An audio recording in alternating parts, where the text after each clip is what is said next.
guys, welcome back to Peak Team Learners. ഈ വീഡിയോയിൽ WSL എങ്ങനെയാണ് ഇൻസ്റ്റാൾ ചെയ്യേണ്ടതെന്ന് നോക്കാം. ഇതിലിപ്പോൾ ഞാൻ NSA ചെയ്യാൻ പോകുന്നത് WSL വെച്ചിട്ടാണ്. WSL ആൻഡ് അതിൽ gedit വെച്ചിട്ടാണ് ചെയ്യാൻ പോകുന്നത്. ആൻഡ് കോളേജിലൊക്കെ നമ്മൾ വിർച്വൽ മെഷീൻ അതൊക്കെ വെച്ചിട്ടാണ് ചെയ്തത്.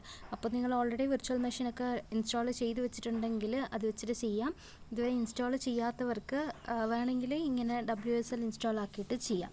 അപ്പോൾ അതിന് ആദ്യം കമാൻഡ് പ്രോംപ്റ്റ് എടുക്കണം. കമാൻഡ് പ്രോംപ്റ്റ് എടുത്തിട്ട് WSL ഇൻസ്റ്റാൾ എന്ന് കൊടുക്കണം. WSL space install.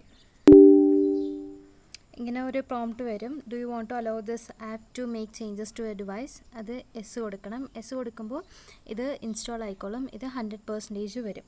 ഇനി ഇത് ഇൻസ്റ്റാൾ ആയതിന് ശേഷം ഇപ്പോൾ നമുക്ക് WSL ഇൻസ്റ്റാൾ ആയി. ഇനി ലിനക്സ് ആണ് ഇതിൽ ഇൻസ്റ്റാൾ ആയിക്കൊണ്ടിരിക്കുന്നത്. അതും കൂടി കംപ്ലീറ്റ് ഇൻസ്റ്റാൾ ആവണം.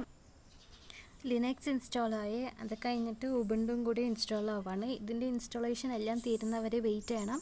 ചില സിസ്റ്റത്തിൽ കുറച്ച് സ്ലോ ആയിരിക്കും പ്രോസസ്സ്, ചില സിസ്റ്റമിൽ വേഗം തന്നെ പ്രോസസ്സൊക്കെ തീരും. ഓക്കെ, ഇപ്പോൾ ഇതിൽ സിസ്റ്റം ഒന്ന് റീസ്റ്റാർട്ട് ചെയ്യണം, എന്നാലേ നമുക്ക് അടുത്ത വർക്ക് ആവത്തുള്ളൂ. അപ്പോൾ റീസ്റ്റാർട്ട് ചെയ്യാം. റീസ്റ്റാർട്ട് ചെയ്തപ്പോൾ ഓട്ടോമാറ്റിക്കലി ഡൗൺലോഡിങ് ഉബുണ്ടു എന്ന് വന്നു. അപ്പോൾ ഇത് കഴിഞ്ഞതിന് ശേഷം നമുക്ക് യൂസർ നെയിം ആൻഡ് പാസ്വേഡ് അടിക്കാനുള്ള ഓപ്ഷനും കൂടി വരും.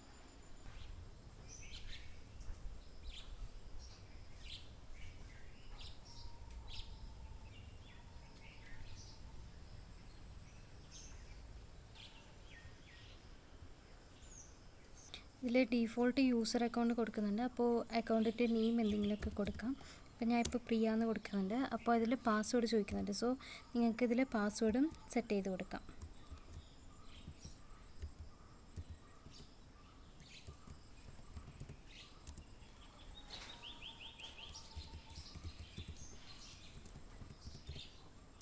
ഇപ്പോൾ പാസ്വേഡ് എല്ലാം അപ്ഡേറ്റ് ആയി. ഇപ്പോൾ നമുക്ക് ഉബുണ്ടു ഇൻസ്റ്റാൾ ആയി. ഇനി നമുക്ക് ഇൻസ്റ്റാൾ ചെയ്യേണ്ടത് gedit ആണ്. ഓക്കെ, ഇപ്പോൾ ഉബുണ്ടു സക്സസ്ഫുൾ ആയി. ഇനി gedit എങ്ങനെ ഓപ്പൺ ചെയ്യണമെന്ന് നോക്കാം. gedit ഇൻസ്റ്റാൾ ചെയ്യാൻ വേണ്ടിയിട്ട് സെർച്ച് ബാറിൽ പോയിട്ട് WSL എന്ന് സെർച്ച് ചെയ്യണം. അപ്പോൾ ഇങ്ങനെ ഒരു ഓപ്ഷൻ വരും. അത് ഓപ്പൺ ചെയ്യുക. അത് ഓപ്പൺ ചെയ്തതിന് ശേഷം ഇതിൽ നമ്മൾ sudo apt അപ്ഡേറ്റ് എന്ന് കൊടുക്കണം. sudo space apt space update.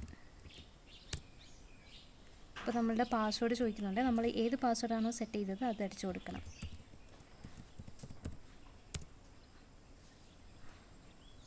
ഇനി അത് ഇൻസ്റ്റാളായി വന്നോളും. ഓക്കെ, ഇനി അടുത്ത കമാൻഡാണ് sudo apt install gedit -y. sudo space apt space install space gedit space -y.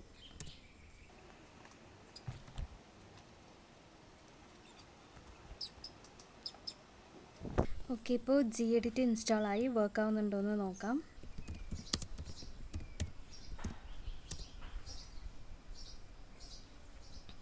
Okay, ഇതിപ്പോൾ വർക്ക് ആവുന്നുണ്ട്. ഈ ഒരു വിൻഡോ ആണ് gedit. ഇതിലാണ് നമ്മൾ പ്രോബ്ലംസ് എല്ലാം ചെയ്യാൻ പോകുന്നത്. അപ്പോൾ അടുത്ത വീഡിയോയിൽ റെക്കോർഡിലുള്ള ഓരോ പ്രോബ്ലമും ചെയ്ത് നോക്കാം.